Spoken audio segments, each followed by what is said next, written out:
Serial నటుడు చంద్రకాంత్ మృతితో పలు సంచలన విషయాలు వెలుగులోకి వచ్చాయి. మొన్నటికి మొన్న పవిత్ర జయరాం మృతితో డిప్రెషన్లోకి వెళ్ళగా ఆయన ఆత్మహత్య చేసుకుని ప్రాణాలు వదిలాడు.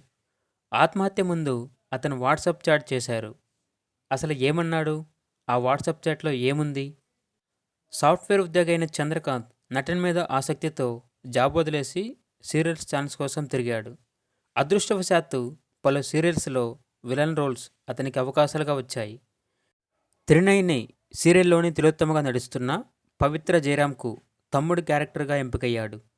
కానీ కొద్ది కాలం ముందు ఆ క్యారెక్టర్ నుండి తప్పుకున్నాడు.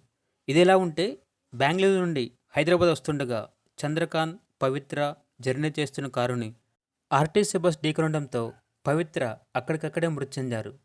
ఈ విషయం తెలిసిన చంద్రకాంత్కి గుండె బద్దలైంది. డిప్రెషన్లోకి వెళ్ళిపోయారు. ఒంటరిగా ఉన్న సమయంలో పవిత్ర ఉన్న ఇంట్లోనే ఉరివేసుకుని ఆత్మహత్య చేసుకున్నారు. ఇక ఆత్మహత్య ముందు చంద్రకాంత్ వాట్సాప్ చేసిన చాట్ అనేది ఇప్పుడు బయటపడింది. ఆయన తన ఫ్రెండ్తో మాట్లాడారు. ఆయన ఫ్రెండ్ చంద్రకాంత్తో "నువ్వు ధైర్యంగా ఉండు, డిప్రెషన్లోకి వెళ్ళకు" అని చెప్పగా "నేను వెళ్ళిపోతాను" అని రిప్లై ఇచ్చారు.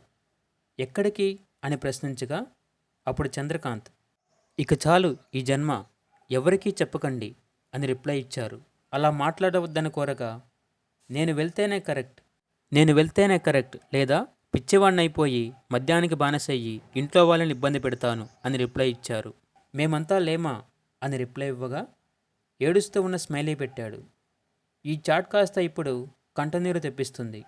ఎంత డిప్రెషన్లోకి వెళ్తే ప్రాణాలు తీసుకోవాలనుకుంటారు? పవిత్రపై ఎంత ప్రేమ పెంచుకుంటే ఇలా అవుతాడు? మరోవైపు చంద్రకాంత్ మొదటి భార్య పిల్లలు కన్నీరు మున్నీరవుతున్నారు. ఇప్పటి నుండైనా మాతో ఉంటాడు అనుకుంటే శాశ్వతంగా దూరమయ్యాడు అని విలపిస్తున్నారు.